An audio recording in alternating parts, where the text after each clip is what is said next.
Alphonso Davies is just the latest to fall victim of this positional disease that has plagued many alike. Let's get into it.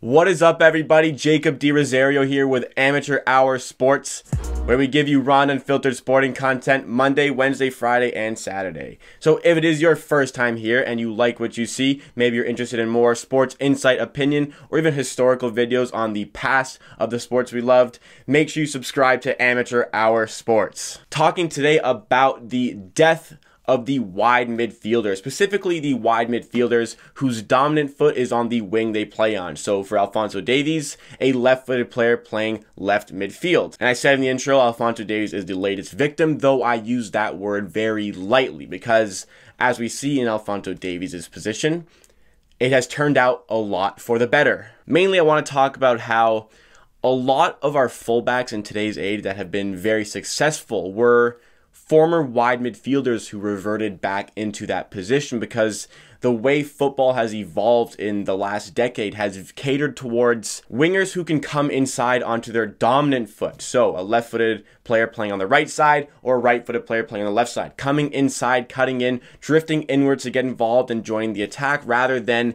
simply staying out wide, maybe putting it across, more so in the 4-4-2 era of the early 2000s, maybe late 90s. There are plenty of other examples to Alphonso Davies who joined Bayern Munich as a left winger, but because of some injury troubles, Bayern Munich moved Alphonso Davies into the left back position, and he started, I think it is like 19 or 20 games in a row there now at the time of release. Like all competitions, he is the staple left back now. David Alba has been put to center back to cope with how good Alphonso Davies has been. Lucas Hernandez finds himself on the bench at the moment because Davies has been absolutely phenomenal since he started playing at left back. It looks like he can get an assist every time he drives up the pitch, and because he's so fast, his lack of experience as a defender doesn't really show because if he makes a mistake, he has the pace to make up for that mistake, and if a player's on a break, he just fucking catches up to them. Like Thomas Müller said, the Bayern Munich Roadrunner. It reminds me a lot about how Jordi Alba went from a left winger and then he became one of the best left backs, if not the best left back in world football. I would say that he is the best left back in world football. He started out as a left winger with the Barcelona Academy where he got cut, eventually worked his way back up to the La Liga division where he was playing for Valencia as a winger, and then because of injury troubles like Davies, he moved into a left back positions where he really started to excel, and then Barcelona ended up buying him back as a left back, and that is where he has stayed stapled in that position his entire tenure there. When Marcelo first joined Real Madrid, he was playing as a winger, and there were managers who said that his future is as a winger. It wasn't until Jose Mourinho showed up where he consistently started getting game time. Now, for Marcelo, it was his natural position to be a left back, but there were managers who were trying to change him into a winger. If it wasn't for Jose Mourinho, maybe Marcelo would have been a winger in his career at Real Madrid. Maybe he would not have been as successful. I would wager the latter there. As a child, Dani Alves played as a right winger, and when his father saw the lack of goal-scoring prowess in him, he moved him to right back, where some people deem him the best right back of all time. The list goes on and on. David Alba had some experience as a midfielder, moved to a left back, became one of the best in the world. Hakimi has experience in training as a winger, but now he plays as a fullback, if not a wing back. Ricardo Pereira used to be a wide midfielder, but then because of injuries when he was at Porto, they moved him into a fullback position where he has excelled. He's one of the best fullbacks in the Premier League now. Looking at Manchester United, it seemed like Antonio Valencia's career was over with the club when Sir Alex Ferguson retired and they changed styles, but then all of a sudden started playing as a fullback, became the starting right back, one of the best right backs in the world at the time, eventually becoming Manchester United's captain. So it's not the first wide midfielder who has had to change positions in order to get game time, and a lot of the times it makes them a lot better. I would wager Jordi Alba has had a much better career because of the change. Same with Marcelo, same with Ricardo Pereira. And as we can see from these examples, it works when you change a player's position at a youth level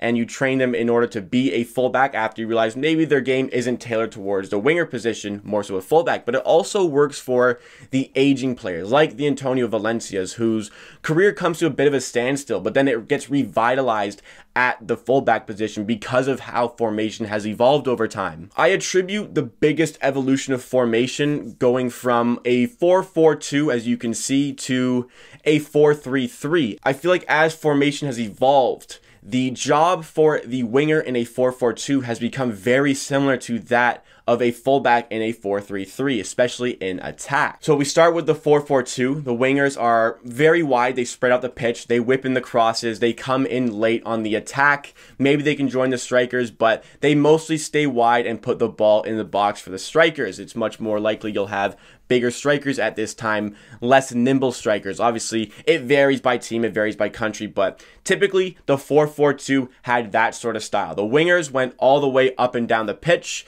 The fullbacks covered them. Maybe if the fullback went forward, then the winger would stay back and cover them. You always had the back four. The fullback position was much more defensive in the 4-4-2. Then you switch to the 4-3-3. Now we have the wingers coming very inward on the pitch, and the wide spaces are unoccupied, and that gives a lot of space for the fullbacks to go forward. But now we don't need to cover those fullbacks. We can leave the fullbacks going forward. Maybe a midfielder drops in, makes it a bit of a back three with the center backs.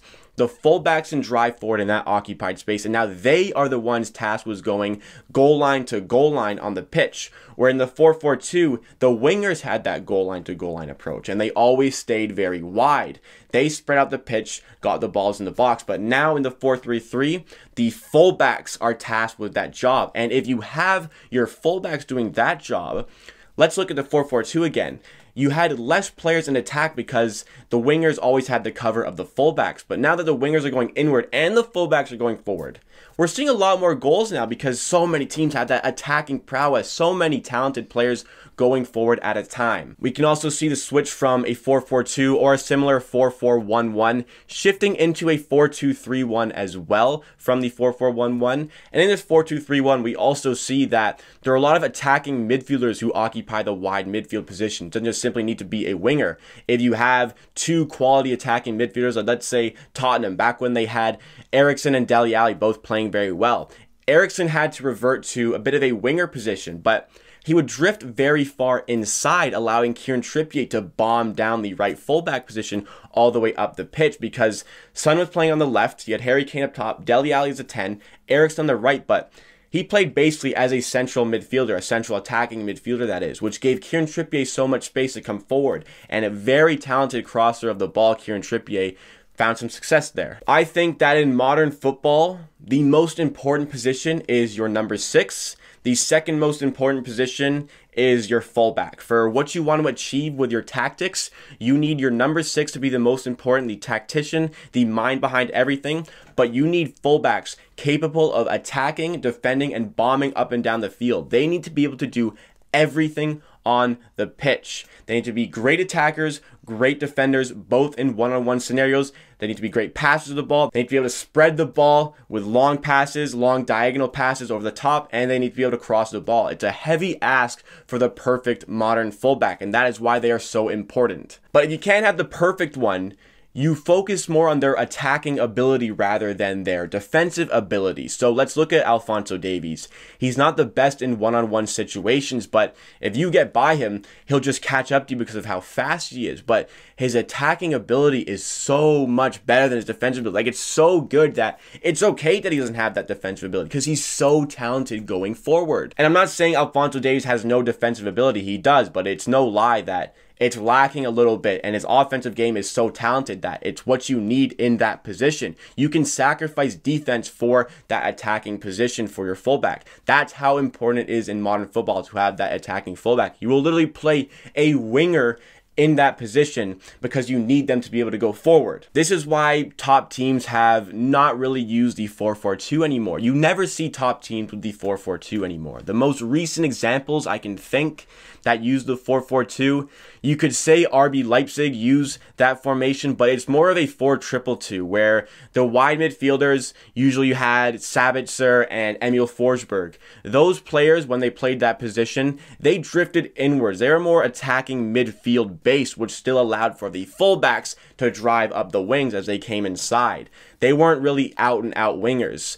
And then you look at another team who's been very successful with the formation, Atletico Madrid, but they're a very defensive style team, and two banks of four allows them to do that. And also, those wingers, you typically see the likes of Koke, maybe Saul before he started dominating these central positions. I know you had Yannick Carrasco, who was an out-and-out winger, but they still allowed those players to drive inwards, giving the space for the fullbacks. That's why they still succeeded, though you very seldom see the 4-4-2 employed at the highest level of European football. Very recently, you also had Man City use the 4-4-2 formation when they had Manuel Pellegrini as their manager, but they also had Samir Nasri and David Silva playing those winger roles. Again, similar to Leipzig, drifting inwards. And though they had Jesus Navas, they weren't too successful with that formation, and a lot of fans and pundits were calling for them to change from that formation. It doesn't suit modern football. Though Pellegrini did win a Premier League in his time with Man City, there were always a bit of struggles, though the fullbacks are still very important in that system. Obviously, in everything I say, every point I make here, there are going to be some outliers, but typically, this is what we see now. Another team doing very well with the 4-4-2, we don't know how. Getafe are fighting for a Champions League position in La Liga, though they are playing with Alan Niom and Marc Cucurella as their wingers.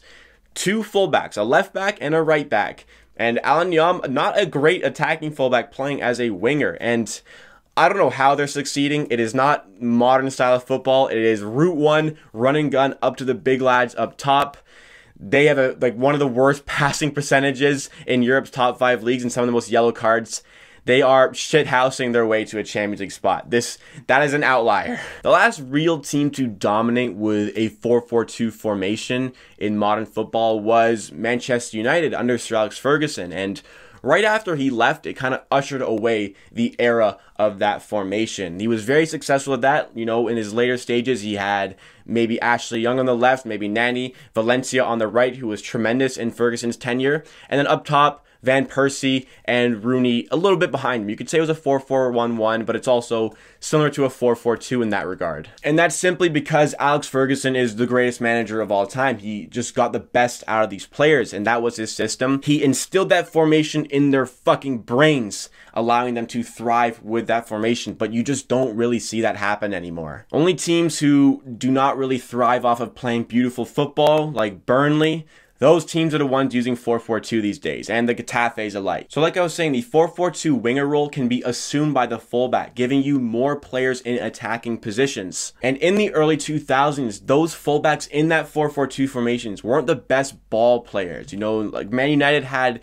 Gabriel Heinze and Mikel Silvestre playing at a left back position sometimes, if ever wasn't there. Obviously, there's some exceptions again, like the Patrice Evras, like the Cafus in that era who were very talented, but it wasn't a necessity in your team to have that tremendous attacking fullback. For the most part, that position was very defense-minded. Overlapping those wingers wasn't as popular at the time. You still wanted that back four to cover all the time. And since those players weren't exactly as equipped going forward, if the fullback did manage to get an attack, the winger of the opposition team could maybe cheat a little bit. Go beyond the fullback who has gone forward already, still occupy your winger position and maybe catch him on a counter. But now the fullbacks are so talented that the wingers of the opposition team need to defend those. Like, could you imagine the opposition winger against Bayern Munich, the right winger that does not track Alphonso Davies? Do you know how much damage that guy could cause if nobody's covering him? He could link up with the left wingers, whether it be Serge Gnabry or Ivan Perisic. Link up play between those two would be tremendous. The fullback would be bewildered by the pace and precision of passing of those players. There's no way you can't not track the fullback anymore. You have to stay with him as the winger. And that is how much football has changed. The fullbacks are basically wingers now. They're extra wingers, and we're more focused on their offensive ability rather than their defensive ability, even though they are part of the back four defense. So just to end off, the 4-4-2 doesn't exist anymore because the fullbacks of a 4-3-3 do the job of the wingers in the 4-4-2, giving you much more attacking prowess, much more players going forward, and giving you more talented ball players on the pitch than before. Comment down below what you think of this evolution, this phenomenon we've seen in modern football, and please like the video if you like, and subscribe to Amateur Hour Sports for more content just like this. As well, hit that notification bell. We post 4 times a week. We just hit 100 subscribers on the road to 1,000. Join the movement. At the end of the day, I believe what I say, and if you disagree, that's okay. See you again next time.